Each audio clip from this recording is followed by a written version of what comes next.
If my coach wouldn't tell me to give grace to myself and let it be for a few days, I wouldn't do it because I'm so hard on myself all the time. I keep pushing, even I can't do it, but I keep pushing.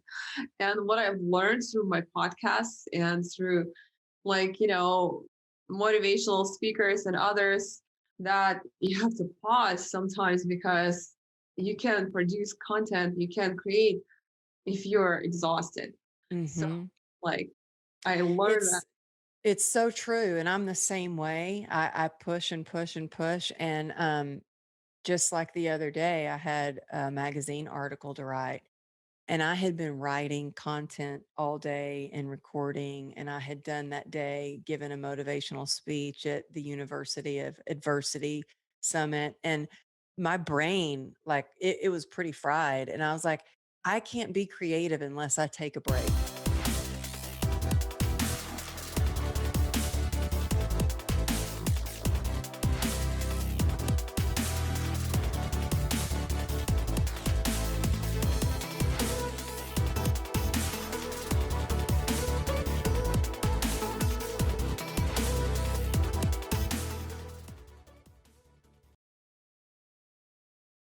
Hi there. Welcome to True Grit and Grace podcast. I'm Amberly Lago, and I have someone so special on the show today. She is a legend, a superstar, someone I really look up to and admire for her journey and all that she has done. Olasha, I know some people call you Olia. I just like, I'm so honored to have you here. She's the founder of Not Basic Blonde. She's a model, she's a blogger, she's a podcaster. She has one of the top podcasts out there and has had guests on like Ed Milet, Jamie Kern Lima. I got to be on the show. I was so excited to be on your podcast, but you have millions of followers. You get hundreds of thousands of views on one post. And I'd love to get into your entrepreneurial journey and all the struggles to success where you've made it today. So thank you so much for being here. And did I mention she's an author? She sent me her book. Did I say that? She's an author of a children's book. So thank you for being here.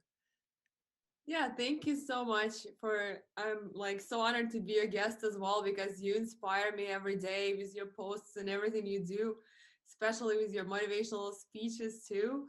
And my journey to success began a long time ago because I came to US when I was 17 and my mom was mail order bride. Wait, now where did you come from? Where did you grow up? So I was born in Ukraine, but Oh, okay. it's eastern part of Ukraine, and but I'm Russian, so I speak Russian. It was my first language, and that's where I came from. That's amazing. And you were only 17. And when you got here, did you speak English at all? No, I was like I could read and write, but in school in Russia and Ukraine, they teach you like mostly British English. So Really?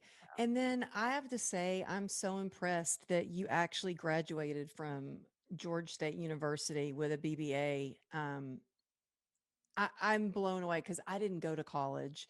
And I'm so happy that my oldest daughter, got accepted to Yale. And wow. so, I had a chance to go to college, but instead I went after my dreams of being a dancer. And my family was a little disappointed that I chose dance and that career over school. But you have done it all. You've got the education, and then you have the successful blog and then did modeling. Is that what inspired you to start and found your brand, Not Basic Blonde? So my family definitely pushed me to get education because they did not believe in modeling, and they told me that's not a real job. I must have an education. So I just went to school and I still done modeling kind of like on the side. But what really inspired me to create my blog is I was bullied in school as I was in kind of introducing that in my children's book, and that's what inspired me to write it as well. So I was bullied in school for fashion, and even like on the last day of school when I was graduating from, like, at that time we had 11th grades. So 11th grade, my principal announced in the whole school that what are we gonna do without our role model, the fashion role model, Olia? So she made fun of me. And of course, everyone is cool. I was tall and I was always dressed up like pretty bright and fashionable. So I would get like a lot of bullies. And what inspired me to create Not Basic Blonde is that Not Basic Blonde is kind of speaks out for being like unique, not basic, not to be afraid to express your personality, not to be afraid to show your talents to the world. Don't let anyone to dim your sparkle. Mhm. you know. Yeah, well, you know what? I think in situations like that, you can let that crush you, or Mhm. you can take that as a way to, for me, I was bullied too as a kid for being too skinny. I was called names like I was called Annie anorexic, even though I wasn't anorexic, and bulimic girl and all these things. And I used that to kind of fuel me to go, you know what? I'm going to prove it to myself that I am going to make it as a dancer. And I had so many people that were like, good luck, girl. Good luck moving to Hollywood. You'll never make it. What was it in you? Do you think that did you use that as fuel to motivate you even more in those circumstances when you felt bullied? How did you climb for me? Because it stings, it hurts. How did you process those feelings and start to move forward and go after your dreams despite the bullying? I didn't really think, I mean, of course, I was kind of upset about all that, and I had to even fight in school that I'm very quiet. I mean, I'm not super quiet, but I'm very calm. And to get and fight with me, it takes a lot. But the girls really pushed my buttons, so I had to grab one of the girls' hair. And after that, no one touched me. Wow, you know what? I love that you share that because you are the sweetest. Like we DM each other all the time, and I Yeah, feel like I've known you forever because I first met you when I was a guest on your show, and then we've just kept the conversation going, yeah, and you are always so kind.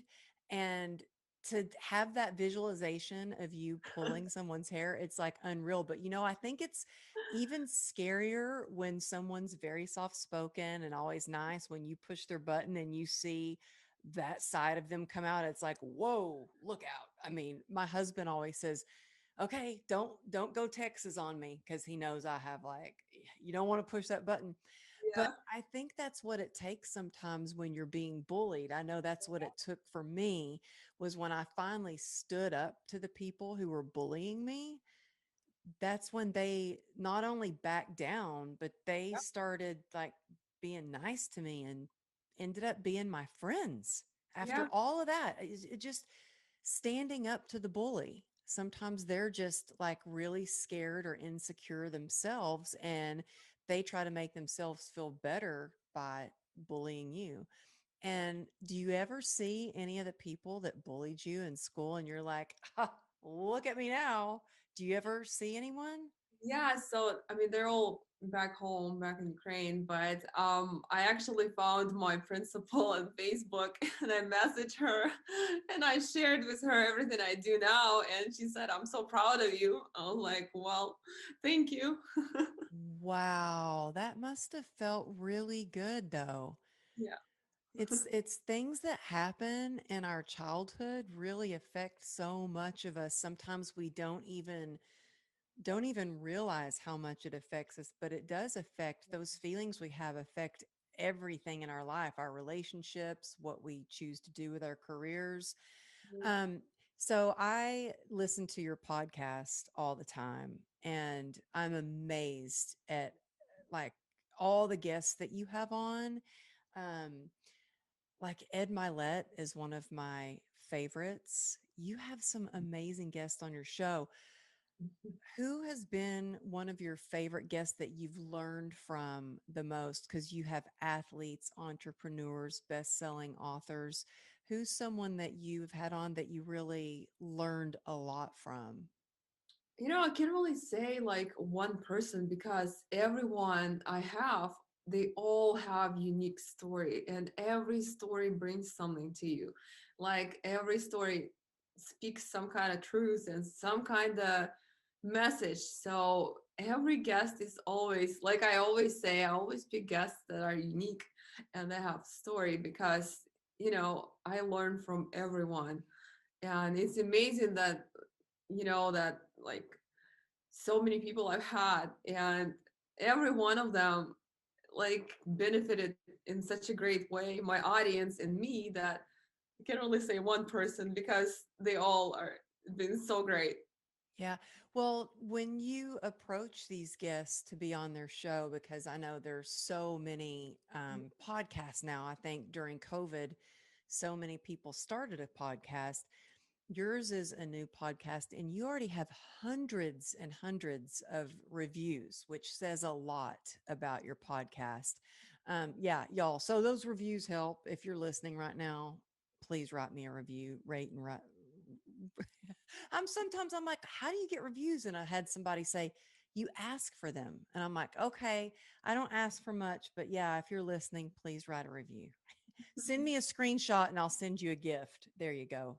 Bribery works every time. But I love a lot of the interviews that you've had, even the one I was listening today, and you've had a lot of doctors on the show as well that I've learned from. Um, how do you go about asking a lot of the people that are the guests on your show to be on the show? Do you send them an email? Do you DM them, or how does that work? So many of them reach out to me, like their PR companies or they're just managers, whatever, reach out to me. They want to be on my show. But some of them I personally reach out to, like my favorite ones, and I just DM them. I follow them. I like their posts. I comment on their posts. I get their attention and I invite them, and then they want to be my guests. So, Yeah, well, you know what? That's something very important you just shared. It's the way that you do it. mhm. And I know for you and I that we engage on each other's posts, so we get to know each other, and then you DM me. And I think that's so important, is building the relationship and that connection and showing that you really care. And you really do that. You really, I can see, go all out. And you just recovered. You were had COVID and pneumonia. And I wanted to ask you, I mean, thank goodness that you're feeling better. And to look at you right now, you would never even know that you were sick. But I think it takes a lot of grit to be an entrepreneur. Yeah. And during that time where you weren't feeling good, a lot of people wouldn't know unless they really looked into your post and could see that I saw your post where you weren't feeling well. How did you take a break from everything, or do you have systems in place? Or as an entrepreneur, sometimes I feel like I don't have time for a break. I work nonstop, and I'm working on that. I'm working on trying to take one day a week off. What did you do during that time? That was really scary time for me because I am young, I'm not overweight, I don't have any health issues, and I had it in the hardest form you can get. I got pneumonia and COVID all together. Oh I've my been to gosh. hospital 3 times at that time. I mean, luckily I wasn't put under ventilator or any of that because I was monitoring everything closely, like my oxygen and like liquids, I mean liquid intake and all of that. But it was scary time because I was misdiagnosed, and that's why it took me a longer recovery because they did not want to do even x-ray. They were like, your lungs are clear, you don't need x-ray. I was like, no, I do. And I insisted for them to actually do the x-ray for me, and when they did it, they said, oh, you have pneumonia, and oh, you need to take antibiotics, oh, you don't need to take antibiotics. So they, I know why now, because many people died from COVID here because they tell you to stay at home while you don't feel good. I mean, till you don't feel well. Then Yeah. they're like, when you have difficulty breathing, then you go to hospital. When you have difficulty breathing at that time, at that point, it's already almost too late. That's why so many people die. And it's like so crazy here because they tell you stay at home and take Tylenol for your fever. I've been taking Tylenol for so many days in a row at that time, and my stomach was totally out of control. I was feeling so sick from taking that medicine and just like, and having fever so many days. Obviously, I needed antibiotics at that time, and they would not give me antibiotics. I had to go to other doctor to get antibiotics because I felt like I needed and I was asking for it. And my treatment and like my recovery went so much longer because I was not like misdiagnosed. And of course, when I was feeling that, I mean, that terribly, Well, you know I, what? I think I just have to really say, thank goodness that you were your own advocate oh and you were yeah, like, no, I am not feeling good. I need an x ray because a lot of people don't. I ended up being on an ICU at one point because I didn't feel well. I had a kidney infection. I went septic, and I had been going to this one doctor and telling him I don't feel well. I don't feel well, and they're like, well, we'll just wait and see. Take these over the counter homeopathic things. I'm like, no, really, I know my body and I don't feel well. yeah, And now I don't screw around when I start feeling like I'm prone to like kidney infections because I've kidney stones. I go straight to urgent care and I'm like, okay, we need to do some tests. Something's going on. So yeah, thank goodness you were your own advocate because a lot of people need to hear that. Like you have to stand up for yourself and use your voice. And I think maybe even you being bullied as a kid and learning to stand up for yourself and pull that girl's hair, you had to like stand up for yourself and be like, no, doctor, listen, yeah. I need help. And But how long were you sick? 2 weeks, but 3 weeks I was so weak. Like I had no energy at all. I lost so much weight, and past few months I had a lot of anxiety and panic attacks. I mean, now I'm getting better at it, but I had bad relationship with food. Like actually I'm talking about this on my podcast too, that I had no appetite. Like I had so many things going on, and one of the family members had that was diagnosed with cancer, and then he passed away. And all of these events, like, and on the top of running my business and doing everything, so I had no appetite. Food did not excite me. I was making myself to eat 3 times a day, and I lost so much weight prior to COVID. And when I got COVID, I lost even more weight. And Mm. it was like my mom was scared for me, and everybody was kind of scared because they were like, at some point when I was really bad, like feeling really bad, my mom thought I'm gonna die because like she thought she will take me to the ER and wouldn't come back. That's Oh, how scary it was for me. And like many oh. people think COVID is a joke. Maybe if you don't get like any side effects with it. Mm-hmm. Maybe because some people had it very light, some people Mm-hmm. not. But you know, it was Yeah. hard. Yeah, well, But let's talk about a little bit because I think so many people, especially during COVID, turned to either eating or their relationship with food. I know when I get really stressed, I have no appetite, and even when I eat, I just start to lose weight, and not in a good way, like it yeah, looks like an unhealthy way. And so let's talk about if we can, if you don't yeah, mind talking about your relationship with food a little bit. How did you said you had to make yourself eat? Is that yeah, because of the anxiety and yeah. like the panic attacks you were Yeah, having? because when I'm nervous, I can't eat. So, and I was nervous a lot, and I was going through so many things at the same time. And yeah, that's what caused it the most.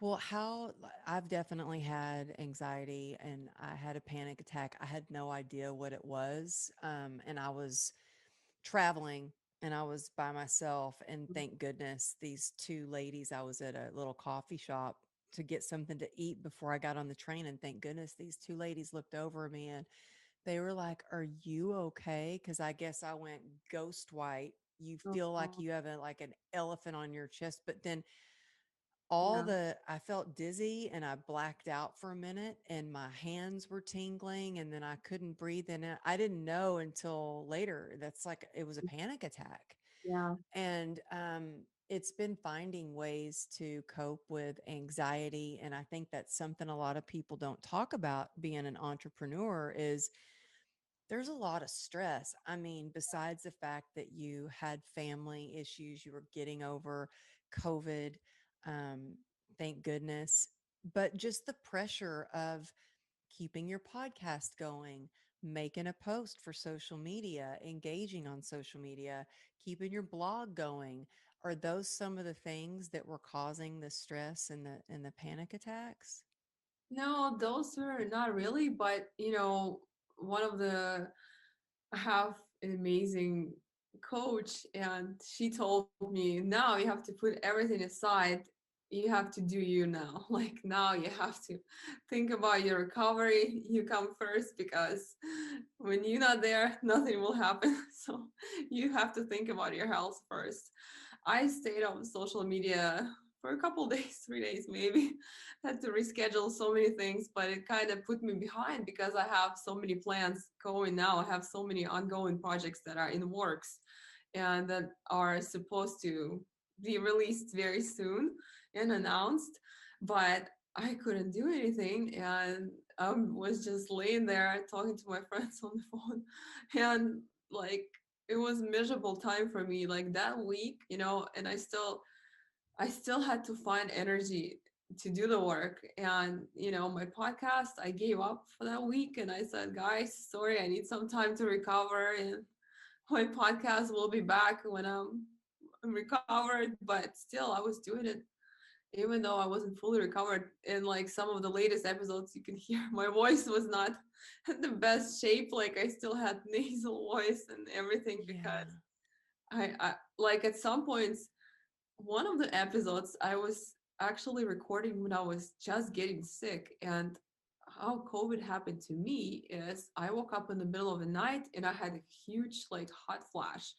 The hot flash that I went pale and I almost passed out and made me so sick. Next day, I woke up like, and I was feeling like somebody beat me up and I had no energy at all. I had to record podcast episodes. I was like, oh my God. And I had to like get my mom and somebody, I would like sit with me so I can get through this because I have like no energy. I don't know like what's going on. And next day I had fever. Next day it started. Wow. Yeah. Well, there's a couple of things you said. Like, you definitely have the grit to like keep pushing through. And then thank goodness you have a coach that reminded you to give yourself grace and to rest and to take care of yourself. And, when we have our health, we Yeah. want so many things. But when we don't have our health, we Yeah. want one thing, and that is to have our health and feel better, because without that, we can't do anything else. And so I think I've learned the hard way. Like, when I went septic and I had two doctors that came in and they were like, if you would have waited one more day, you would have died. And that really scared me more than anything in my life has scared me. And it really got me to think, okay, what are my priorities? And I have to put myself on my to do list. I think it's so important to put your health and yourself on your list so you can do so many things. And I know you have so many projects in the works, and you released your children's book. And thank you so much, by the way, for sending me your book with a package of, like, it looked like little Skittles and it was so cute. And I gave the book to my niece. She loves unicorns. But can you tell me a little bit about your book? Tell everybody what your book is called and who it's for and what inspired you to write it. Sure. And also I want to add, like, to the previous question, if my coach wouldn't tell me to give grace to myself and let it be for a few days, I wouldn't do it because I'm so hard on myself all the time. I keep pushing, even I can't do it, but I keep pushing. And what I've learned through my podcasts and through, like, motivational speakers and others, that you have to pause sometimes because you can produce content, you can create if you're exhausted. So Hmm. like I learned It's that. It's so true. And I'm the same way. I push and push and push. And just like the other day, I had a magazine article to write. And I had been writing content all day and recording, and I had done that day, given a motivational speech at the University of Adversity Summit. And my brain, like, it was pretty fried. And I was like, I can't be creative unless I take a break Yeah. and like go into nature. So I think it's so important for people to have mentors or coaches or masterminds, people that can remind you to take care of yourself when we're so hard on ourselves, that Yeah. serves us well until it doesn't, it's like it's good to push and push, but we have to really pause before we can start and be creative. So I love that you shared that. And speaking of pushing and going for, how long did it take you to write your book? Well, it was kind of like overnight idea because I've had that idea so fast and I just sat down and I just wrote it. I mean, editing, producing, and creating the book and illustrations, it took way longer, going back and forth, and all that, and formatting. So that took longer, maybe a month or so. But actual writing process, because I had an idea, took me basically probably 30 minutes. You But are kidding me. no, because I just got that idea and I usually get my kind of brilliant ideas on Saturday nights. So I got that idea, I sat down and I wrote it. And and that was it. Wow. Okay, I have to know, why do you think you get those brilliant ideas on Saturday night? I guess that's Inquiring why, minds want to know. because I am relaxed. I guess because when my mind in the pause mode, That's when you that's have why. time to really listen to your heart. Exactly. Yeah. And I think that you are very in tune with your heart and the universe and messages. And I think that when we give ourselves a little time to pause, we see those things. Like Yeah. I remember you had messaged me about seeing the butterfly in my Yeah. story. It was crazy because I was reading Super Attractor by Gabby Bernstein, Uh huh. and I keep going and reading that book many times because that kind of like always gives me like kind of peace of mind I because love her. I it's love her inspiring. work. Yeah. Mm-hmm. And the chapter I read, it was about like if you're not sure about something, ask universe to give you a sign. And I was like, okay, universe, I have such and such. Give me a sign. I want to see butterflies. I was like, where am I gonna see butterflies? I was like, I don't know. And I'm going to Instagram, going to your story, and I see butterflies. I was like, oh my God. I have goosebumps right now because I remember, I mean, our butterflies had just hatched, our caterpillars had just turned into butterflies that day. And so we had put, my daughter and I had put them in our story. And I remember you messaging me, and I was like, I totally believe in stuff like that. I really think that I call those like God wink moments when we Yeah, see something or, we hear something that we really need to hear, or supposed to yeah. hear. So I loved that story, and I loved your book. Um, and I'm just so glad that you're feeling better, and took some time to just get better. Do you take a day off, or do you work 7 days a week? So now I'm trying to be not as hard on myself. I try to be like go easy on the weekends and kind of I don't do maybe posts on the weekends, but it's not always that easy to stay away from social media. I know. I just have to ask, do you look at your insights on social media? Yeah, I Do you do. know how much time you spend on social media? Oh God. No, I don't look actually at the time because I just look at the general time, when your phone shows you how many hours you spend on the phone. But Uh-huh. actual social Okay, I have to know, how many hours do you spend on the phone? Because my daughter just busted me for, like, she's like, Mom, you had 70 hours of screen time last week. And I I'm have like, 8 hours probably a day, sometimes six. yeah, But a lot of it is emails and giving direction to my team and to others, like, about projects and everything else. Like, I try not to spend more than maybe an hour on Instagram a day. Yeah, that's Because that good. eats up your time so fast. It does. Like it's so important. And I want to respond to every single person that comments on my post because I know that when when I was really struggling and I would comment on somebody's page that was really it was meaningful to me. When they responded back, it meant so much. So I try to respond to people, but it's not always easy. And I think it's important to look at the time you spend on something and see, is this moving the needle forward on my business or is this just sucking up my time? Yeah, Um, it's important on social media. Don't consume content, just produce content because when you consume it, you just comparing yourself to others, and it's the worst you can do because comparison kills the progress. yes, I love that. Produce, produce, produce. And I see that a lot on TikTok where there are a lot more consumers than there are producers. Now, are you on TikTok?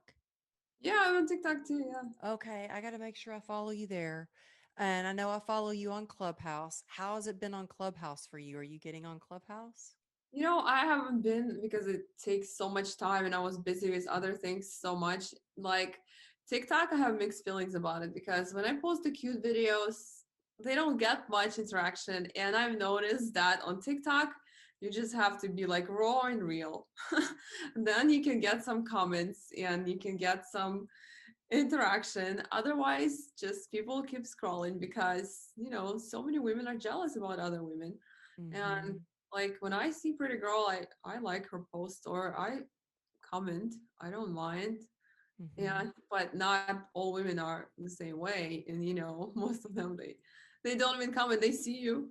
They see what you do. They copy you, but they don't comment. They don't they Well, don't I respond. just got back from a women's empowerment summit and I the love in the room that was there from women, it was so beautiful. And I think I'm hoping that we are on the rise as women to stop this comparison and lock arms and realize that when we do things together, we're stronger. And I think that's really a mentality of, an abundance mentality. If there's something I can help you with, I'm like, let me help you with it. And if there's something you can help me with, I'm like, oh my gosh, thank you. Because there's enough for all of us. And I Yeah, think that when we look at it as there's enough for everyone, and when it's your time to shine, you're going to shine. And when it's her time to shine, she's going to shine. But I'm hoping it makes, but it is on social media. I think a lot of people get caught up in comparison. We're only human. I've done that. I've gotten caught up in going, oh my gosh, look at what they're doing. Oh, I'm not doing enough. Or, you know what I mean? And so I think you have a healthy, you know, respect for your time that you spend there and what you produce. So I'm going to remember that produce, produce, produce. Stop consuming and produce. Only like consume people that you know you're going to get inspired from them. yeah. Yeah. What are some of the projects that you're working on that we can look forward to seeing? I I'm Uh, excited to know. Usually, I don't disclose anything till it's actually out I because hear you. I hear you. I get that. It's kind of like when I was pregnant. I didn't tell anybody till yeah. I was like 6 months pregnant. I'm like, okay, I think I can tell you now. I'm pregnant. Well, we'll be looking forward to that. I mean, you've worked with amazing companies like, oh my gosh, Cartier, Drybar, Too Faced. You've been featured on Yahoo Finance, Thrive, and the list goes on. It just goes on and on. And y'all tell us where people can find you on social media and also your podcast and website, because I really want people to check you out because you always have such amazing things to share on your Instagram. You're one of my go to pages that I'm like, I got to check out what she's saying today or who she's having on her show. Oh, thank you. So you can find my book on Amazon. It's called Cutie the Unicorn. It's okay to be different. And it's also, you can find me on Instagram. It's not basic blonde underscore. And my podcast, it's not basic blonde podcast, available on all the major podcast platforms. And on Instagram, it's NBB Podcast. And my blog, notbasicblonde.com.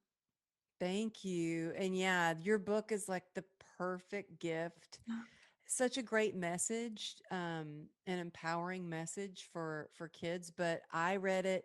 My 13-year-old read it, and now my niece, who is 8, has it. And so, yeah, is there anything that you want to share about how to be resilient as an entrepreneur, as a model, as a blogger, as a podcaster? What is one thing that you do to keep moving forward? I have kind of people around me that help me, like my mom and others, but it's definitely hard because you have to always keep believing in yourself and never give up because when you have low self-esteem, or when your self-esteem gets not at the point where you're not feeling yourself, Hmm. that's when you can really build anything. And you have to make sure you're feeling good and your best.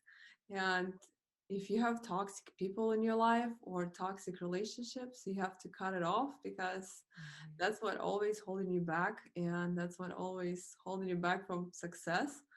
And like always, what I've learned in my life, it's I never give up. I keep going, and I'm just being persistent. And when you're being persistent, it helps and it works.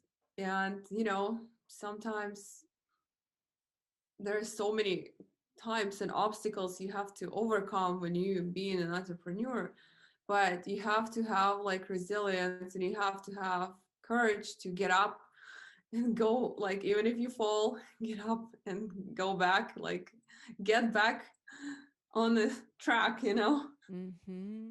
Yeah. So yeah, I that really just hits home for me that it does take persistence and it takes courage. It takes getting up again and again and learning from your failures.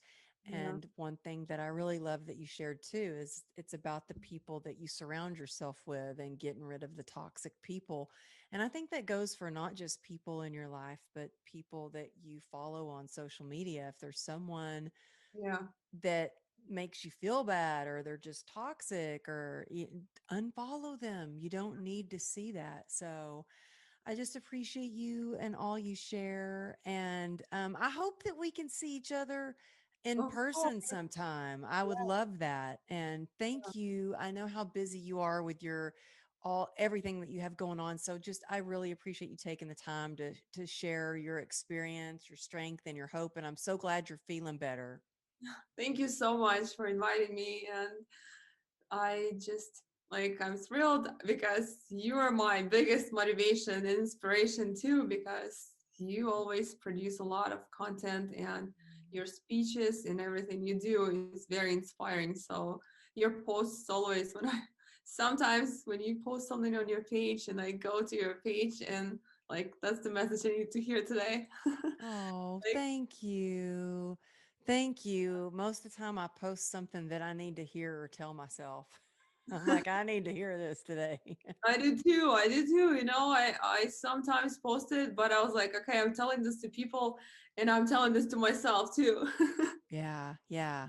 Well, I adore you, and I hope you see more butterflies too.